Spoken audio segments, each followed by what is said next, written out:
All right, it's time for us to have a conversation on the health segment. And today on the health segment, we're speaking with Dr. Kelvin Owusu about thigh chafing. Now, this is something that usually is treated as a pretty mundane, issue, and probably say to yourself, well, it's inconsequential. It's not a big deal. But let's find out that medically speaking, what is thigh chafing?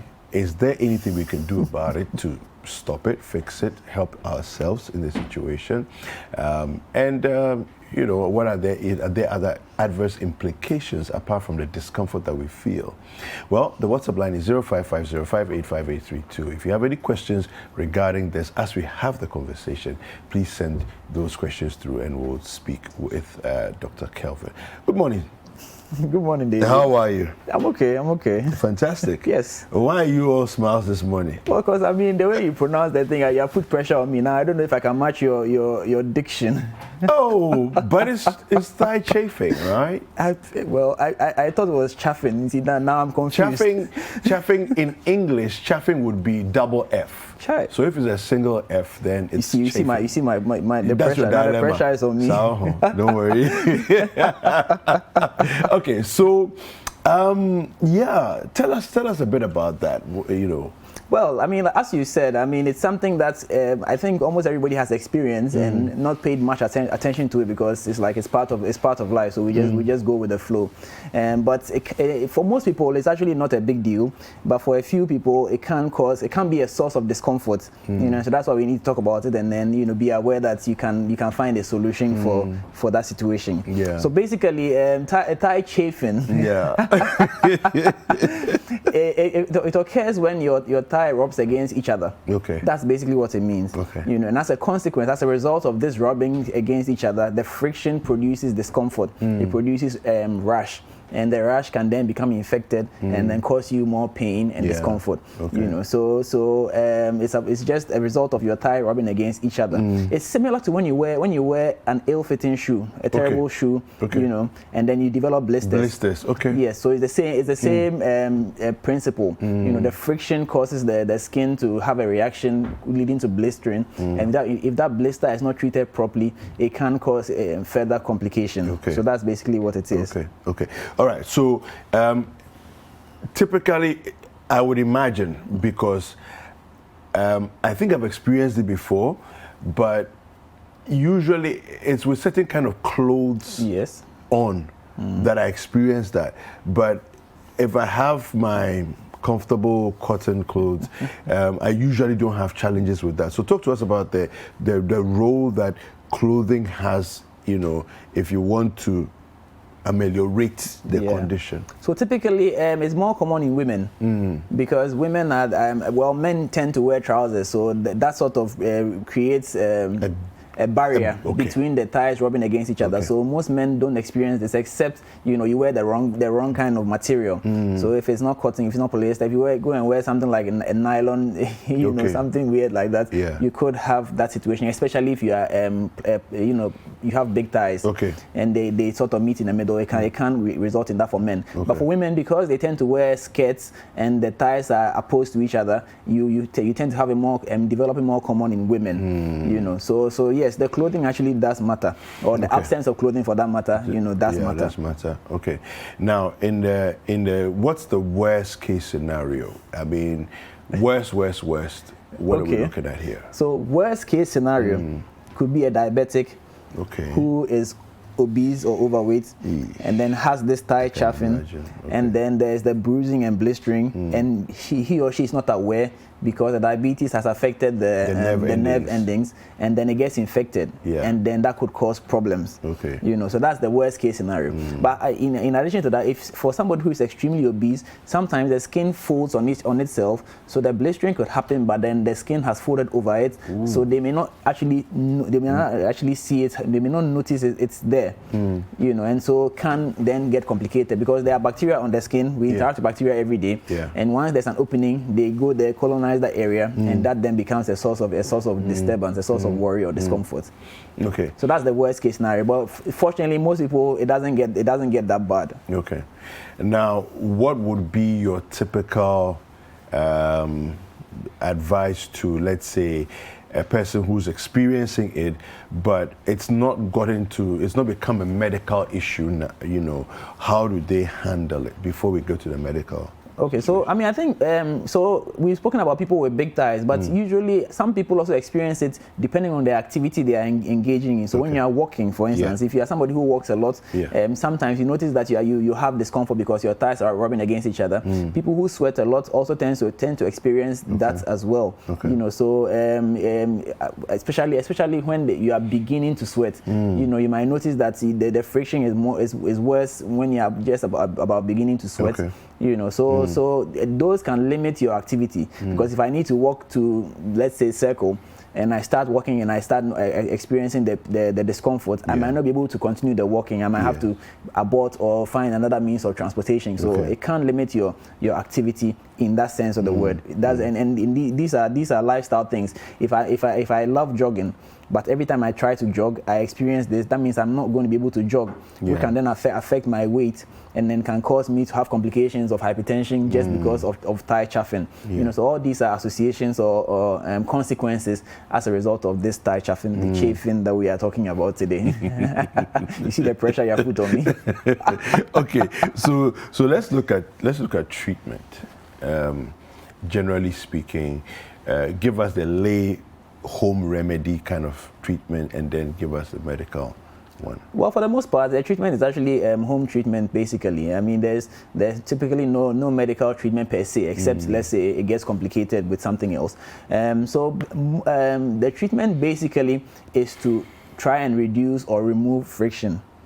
So anything you can do to remove friction or reduce friction is basically what you need to do. So one thing would be to prevent the thighs from actually coming in contact with each other. And so our market women actually do this quite well. So you notice that most market women actually wear shorts under their dress or their skirts. Of course, it's serving two purposes. You know, because they keep moving all over the place, so they don't want anybody to be want to be exposing any parts of their body to the world. General public. But the secondary benefit is that it prevents the thigh from touching each other, so that as they go about their busy activities, they don't now have to limit themselves because they are experiencing the pain and discomfort. So wearing shorts or stretchy pants under your skirt for the women, and I'm talking to the women because they are the ones who experience it the most. More than exactly. So wearing stretchy material under your skirt can help reduce or even remove it. You know, it may not remove, because if the material itself is not a good material, it will not help. So it has to be cotton or cotton polyester mix. You know, that is what is known to reduce it as much. Alternatively, there's something called thigh band. You can actually tie the thighs. You know, there's a lot of TH, it's not easy. You can tie the thighs. You know, they have a special band for that. You can actually use that to, again, reduce the contact between the two thighs on each other. So that's something that you can do as well. Then if you don't have any of these, you can use a good old petroleum jelly. Vaseline, you know, can actually be applied to the thighs, because that will also remove friction. The only challenge I see with that is, you know, there's a lot of sweat in that area as well. You know, because it's closely opposed to each other. So when you apply petroleum jelly or any of those Vaseline based products to your thighs, it might cause a bit discomfort in terms of when it comes to sweating. You know, so but it works because it reduces the friction between the two thighs and removes that discomfort from there.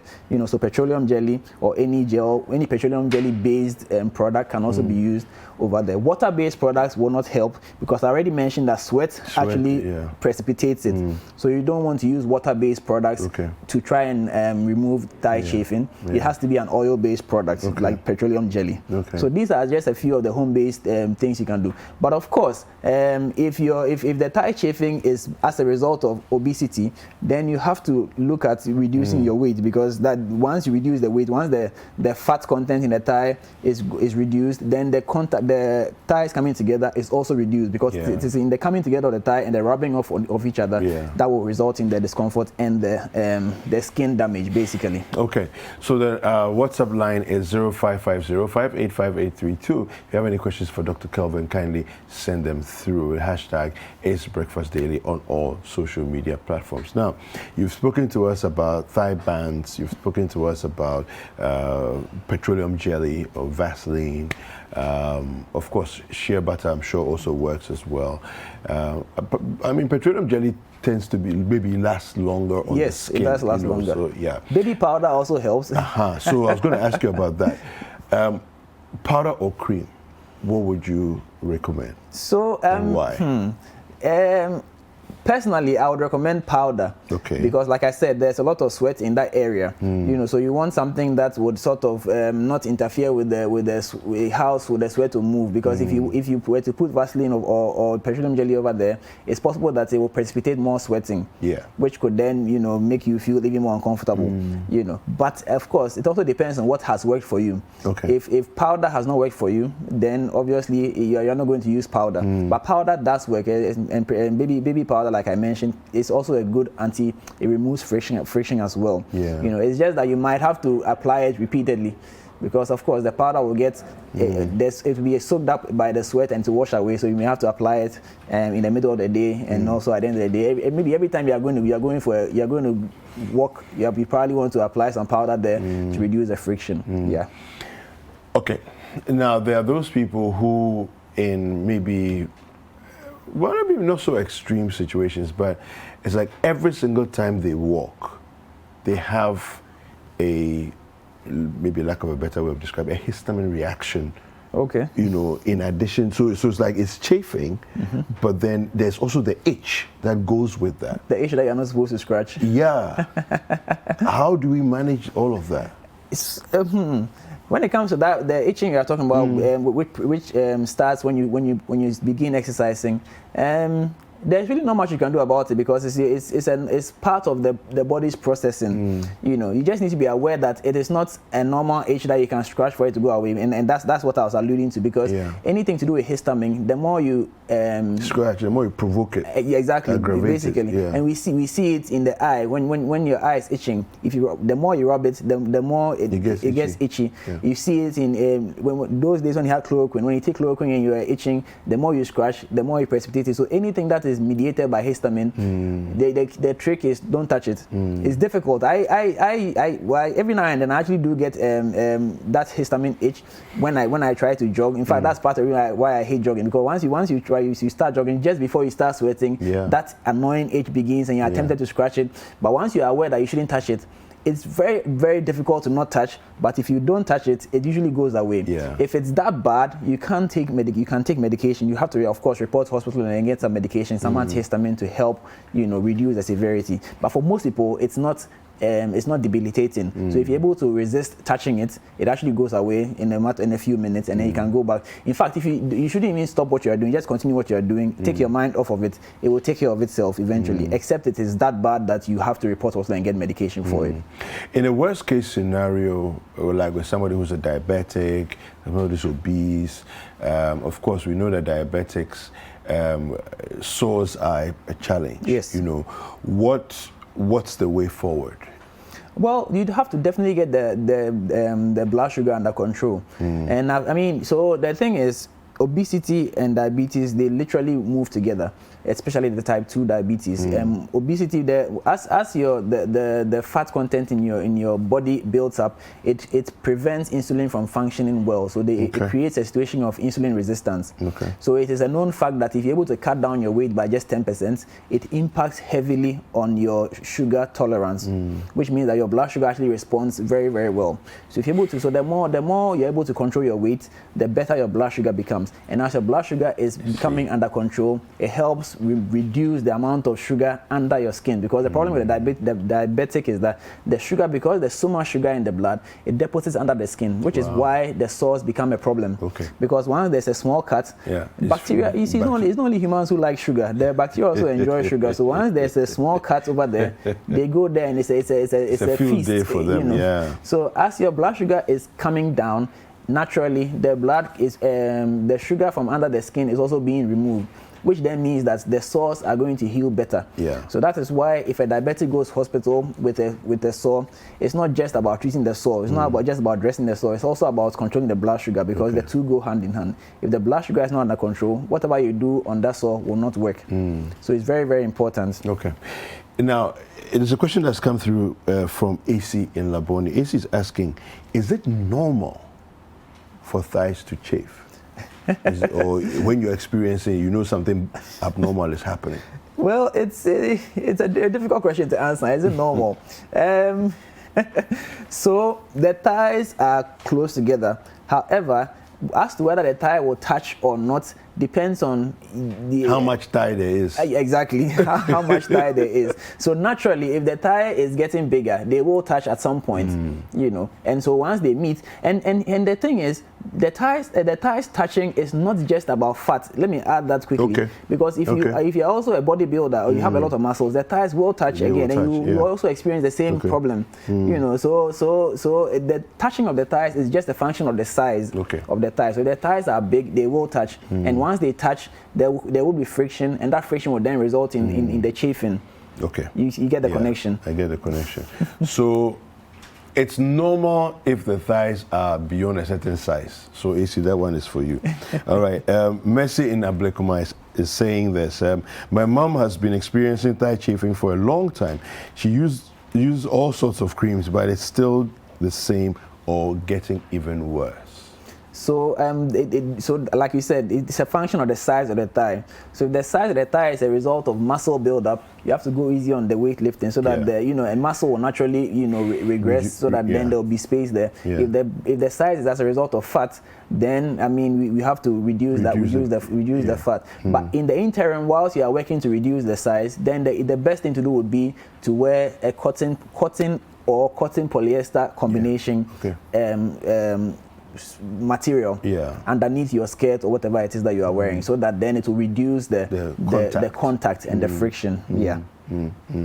But let me just add this. So go ahead. In case you don't know what you think you have never experienced it, just look between your thighs and see if there's any discoloration. That gives you an idea that, I mean, that's basically what the result of the chafing. Because as they meet, the friction, it burns the place a bit, so that you notice that there's some darkness on that side. That's really what it's all about. I've seen some images where they show a reddening of the skin. Well, depending on how fair you are. So it's okay. So you're burning your complexion. If you are dark, like it will just appear as a darkened patch. And if it happens often, it becomes permanent. So you see a permanent discoloration in the areas where there's contact between the two thighs. I see. Wow. All right. We have a question here. Hi, I am Da Fritz from Cape Coast. Great topic, Doctor. Please promote shea butter other than petroleum jelly. It has greater elasticity. It's also organic, and of course, it's Ghanaian. Well, how true is that in terms of relating the two together, shea butter? Because I think shea butter works and it's oily, but I think its level of lubricating capacity it's not as much as petroleum jelly. Am I right? Well, I mean, I haven't really done any research into which one is better in terms of its elasticity and staying power, But basically, and I already mentioned that it's oil-based is preferred over water-based, because you are trying to. So that's the key. Oil-based. You are trying to reduce the friction in that area. However, I mean, shea butter and we grow oil in Ghana, so I mean. Petroleum jelly comes from Yeah, it's from oil. It's from. So it's also, it can also be Ghanaian if you actually explore that angle as well. So whichever one works for you. Yeah. Okay. Fantastic. Last one here. How effective is petroleum jelly in solving this? This is Deborah in Kaswa. Now, I don't think it's solving, is it? It's not. It's not. It's not solving. It's just reducing the friction. Yeah. You just want to reduce friction. That's all you want to do. So that if the thighs are going to touch anyway, then at least they should rub on each other smoothly, so that you are just trying to create a smooth movement of the thighs on each other, whilst you work to address the main issue, which would be to reduce the size of your thighs. Okay. If it's possible. So ultimately, the way to prevent chafing is to avoid obesity. Yeah, and even for the muscular people, it's just like keep your thighs apart. If you keep your thighs apart, you're okay. But that would be quite an interesting way of walking, eh? Anyway, well, thank you very much. This conversation has been insightful. How can people reach you for advice, for consults? Okay. Well, I'm active on social media at Kelvin Owusu MD, so you can just find me on any of those channels, and then we can talk. All right.